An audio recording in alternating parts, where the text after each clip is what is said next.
Magandang araw! Ako si Angel. At ako naman si Nori. Muli ninyo kami makakasama sa isa na namang episode ng Kooperatibay. Nori, pang ilang episodes na nga ba tayo? Tayo ngayon ay nasa ika-4 na episode.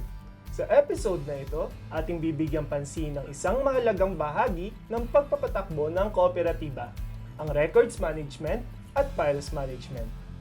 Ang records at files management ay hindi lamang simpleng pagsasaayos ng mga dokumento. Alamin natin mamaya ang iba pang kahalagahan nito.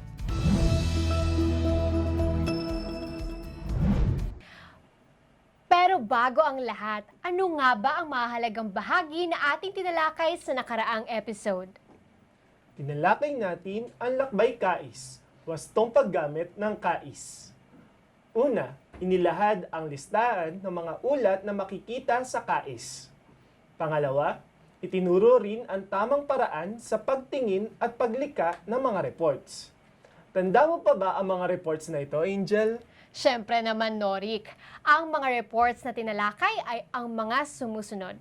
Cooperative Annual Progress Report, Cooperative Audited Financial Statements, Performance Audit Report, Social Audit Report, Mediation and Conciliation Report, at List of Officers and Trainings Attended.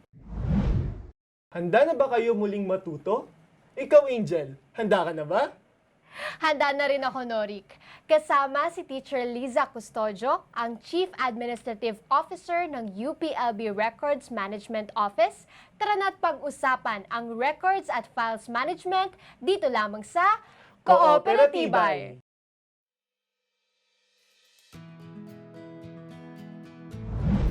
Magandang araw sa ating mga manonood. Ako muli si Teacher Lisa at kasama ninyo akong tatalakayin ang diskarteng dokumento, pagpapahusay sa records at files. At episode na ito ay naasahan nating matututunan ang mga manonood ang mga sumusunod. Talakayin ang mga pangunahing kaalaman sa records at files management, mapaghusay ang kakayahan ng maayos na pagkaklasipika, paghawak ng records at filing. Tukuyin ang paraan ng maayos na pagtatago ng mga records upang masiguro ang pagpepreserba nito. Isa sa mahalagang aspeto ng organisasyon ay ang impormasyon at ang impormasyon na binuo, natanggap at iniingatan ng isang organisasyon alinsunod sa mga legal na obligation sa transaksyon ng negosyo ay tinatawag na records. Ito ang nagsisilbing memorya ng organisasyon na makatutulong upang mapunan ang mga kakulangan na kayang sauluhin ng isang tao.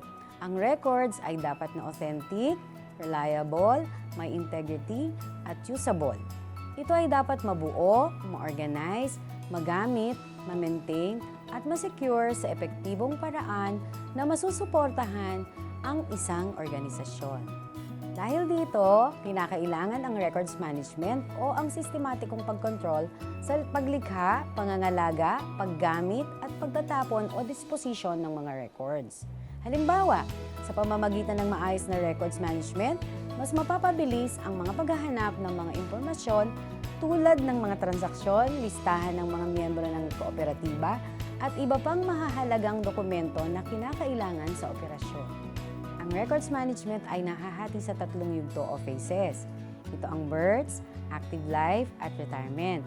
Ang birth ay ang records creation tulad ng mga letters, memo, at forms. Sa second phase o active life, isinasagawa naman ang records maintenance, use at protection. Kabilang dito ang classification, indexing, filing, at servicing. Sa third phase naman ay ang retirement o old age kung saan nangyayari ang records disposition. Sa huling yugto, nangyayari ang pag-transfer ng records mula sa office area hanggang sa storage area.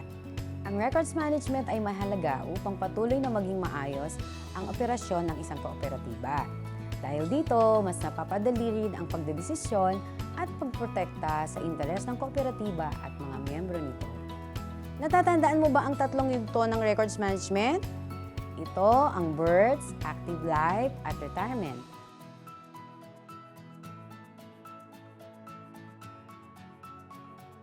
natapos na nating maunawaan kung ano ang records at ang tatlong yugto ng records management.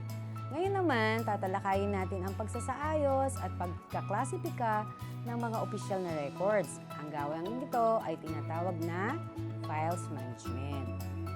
Ang files ay ang mga magkakaugnay na dokumento na maaaring matagpuan sa isang cabinet o folder. Kung ang mga ito ay isasaayos sa isang lokasyon o ayon sa isang simple at lohikal na sistema, ito ay tinatawag na filing. Gamit ang filing, mas madali ring makuha muli ang mga files mula sa storage. Mayroon tayong iba't ibang paraan ng filing. Ito ay ang vertical, flat, loose leaf, at visible filing. Kung ang mga files ay nakatago ng patayo sa mga folders sa isang cabinet o drawer, ito ay tinatawag na vertical filing. Kung ito naman ay pahalang, ito ay flat filing. Samantala, gumagamit naman ng binders ang loose leaf filing. Kung ang mga files naman ay nakalagay sa mga shelves ng patayo at nababasa ang gilid na bahagi, ito ay visible filing. Natapos na nating talakayin ang mga paraan ng filing at pagkaklasipika ng mga files. Ngunit paano nga ba natin ito maaayos na maisasagawa? Ngayon ay tatalakayin natin ang mga hakbang sa pagkaklasipika at pagsasaayos ng mga files. Ang unang hakbang ay alamin kung handa ng isang tabi ang isang file. Dapat na suriin ang mga kalakip na attachments, mga lagda na kinakailangan pagkasunod-sunod ng mga pahina, at ang petsa ng stamp. Ang ikalawang hakbang ay ang pagbabasa ng file. Makakatulong ito sa pagkaklasipika at kung kinakailangan na muli ang file. Ang ikatlong hakbang ay ang pagkaklasipika. Dapat ay naaayon sa napiling arrangement ang pagkaklasipika gamit ang major subject heading ng file. Ang ikaapat na hakbang ay ang filing. Matapos iklasipika ang mga files, maaari na itong isang tabi sa napiling lokasyon at paraan. Sa bawat hakbang ng pagkaklasipika, dapat ay hindi pa bago-bago ang mga paraan at uri ng classification na ginagamit. Makakatulong ito upang madaling mahanap muli ang mga files kung sakaling kakailanganin natin na ito. Bago tayo magtungo sa susunod na aralin, natatandaan mo ba ang apat na uri ng filing? Ito ay ang vertical, flat, loose leaf, at visible filing.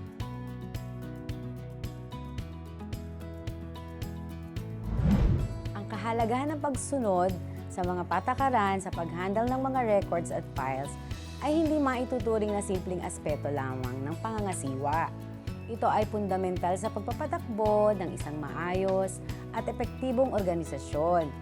Ang maingat sa pagsunod sa mga itinakdang regulasyon ay nagbibigay ng seguridad sa mahahalagang impormasyon laban sa hindi autorisadong pag-access at pagbabago. Dahil dito, mas mainam na sundin ang mga sumusunod na patakaran ng records management. Una, dapat na mahusay sa sistema ang tauhan nakatalaga sa pagpapile. Ikalawa, bawat records ay dapat tratuhin bilang mahalagang bahagi ng impormasyon. Ikatlo, ang papel ay dapat maayos na stapler sa itaas na kaliwang bahagi ng papel. Ikaapat, ayusin ang papel kung may sira ito. I-sort ang mga talaan pagdating sa unit ng pagkapile. Ikalima, isara ang bawat lalagyan or cabinet kapag tapos na ang trabaho upang maiwasan ang aksidente dahil sa bukas na lalagyan. Ika-anim, panatilihin ang kalinisan at kaayusan ng mga folder, lalagyan at aparador. Ika-pito, ang mga label ng folder at lalagyan ay dapat itatype, hindi susulatin ng kamay. Ika-walo, ang mga filing cabinet ay hindi dapat gamitin para sa pag-iimbak ng mga material na hindi kaugnay sa mga na-retain na records. Ika-siyam, siguraduhin walang folder na naglalaman ng higit sa kanyang kapasidad. Karaniwan, 1.5 cm or 2.5 cm ang kapal. Ika-sampu, huwag basta ipahiram ang mga talaan at umasa sa iyong memorya upang masabi kung sino ang nanghiram. Ika-11, i-file ang mga records araw-araw. Huwag hayaing maipon ang records at i-file ito ayon sa PEDSA kung saan ang pinakabagong date ang nasa itaas. Ika-12, ilagay ang mga records sa chronological order. Pagkakaroon ng epektibong sistema ng pagsunod sa mga patakaran ay nagbubunga ng mabilis at maayos na pagtugon sa mga kinakailangan ng organisasyon at higit sa lahat, nagbibigay ng proteksyon laban sa posibleng issue sa legalidad, lalo na hinggil sa privacy at data protection. Muli, ito ang diskarteng dokumento, pagpapahusay sa records at files management. Sana ay natuto tayo sa mga pangunahing kaalaman sa records at files management at ang tamang pagtatabi ng mga dokumento. Muli, ako si Teacher Lisa at maraming salamat. Paalam mga kaka-operatibay!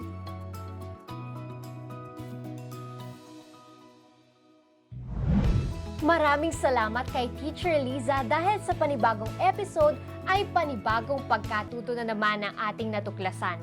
Mas napapadali talaga ang paghahanap at pag-iingat ng mga dokumento kung may maayos na records management. Ikaw, Norik, anong paborito mong patakaran sa pag-handle ng records?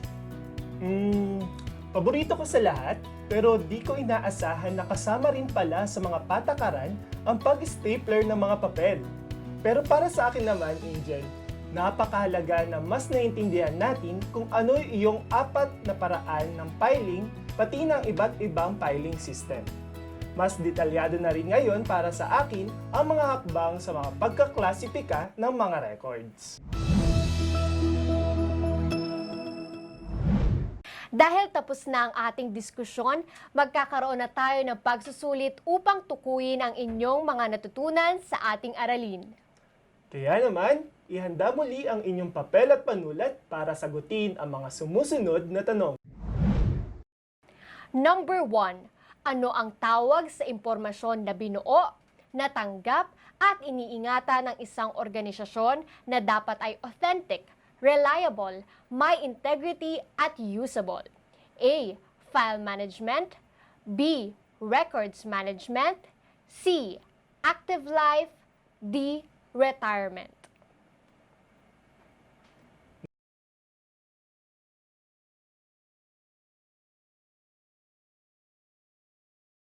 Number 2.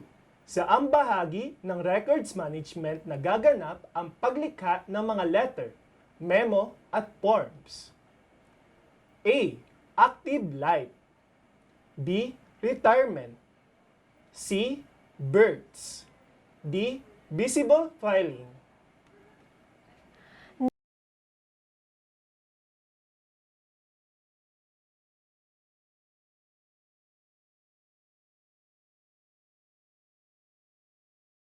Number 3. Ano ang tawag sa pagkaklasipika at pagsasaayos ng mga opisyal na records? A. Births. B. Files management. C. Retirement. D. Active life.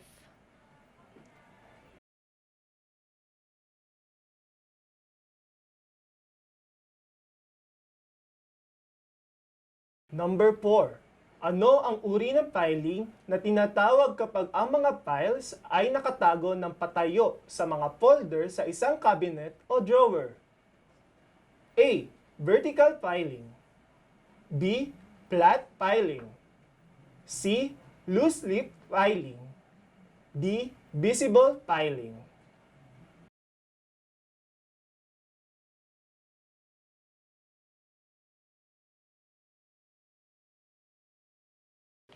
Number 5. Alin ang isang halimbawa ng tamang pag-handle ng records?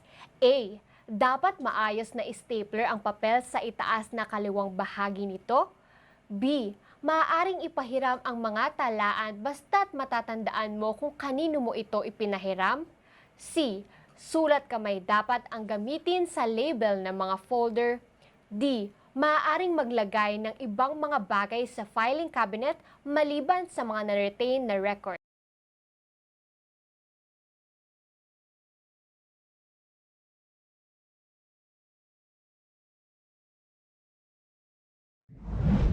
Tapos na ang ating pagsusulit at narito ang mga tamang sagot. Sa unang tanong, ano ang tawag sa impormasyon na binuo, natanggap at iniingatan ng isang organisasyon na dapat ay authentic, reliable, may integrity at usable? Ang tamang sagot ay B. Records Management. Sa ikalawang tanong, saang bahagi ng records management nagaganap ang paglikha ng mga letter, memo at forms? Ang tamang sagot ay C. Birds. Para naman sa ikatlong tanong, ano ang tawag sa pagkaklasipika at pagsasaayos ng mga opisyal na records? Ang tamang sagot ay C. Files Management. Sa ikaapat na tanong, ano ang uri ng filing na tinatawag kapag ang mga files ay nakatago ng patayo sa mga folder sa isang cabinet o drawer? Ang tamang sagot ay A. Vertical filing. At para sa ikatlim... Sorry, 1... 3, 2, 1. At para sa ikalimang tanong, alin ang isang halimbawa ng tamang pag-handle ng records? Ang sagot ay A. Ang papel ay dapat maayos na stapler sa itaas na kaliwang bahagi. Ilan ang nakuha mong tamang sagot? Sana ay mas maunawaan mo pa ang mga aralin sa tulong ng ating sinagutang pagsusulit.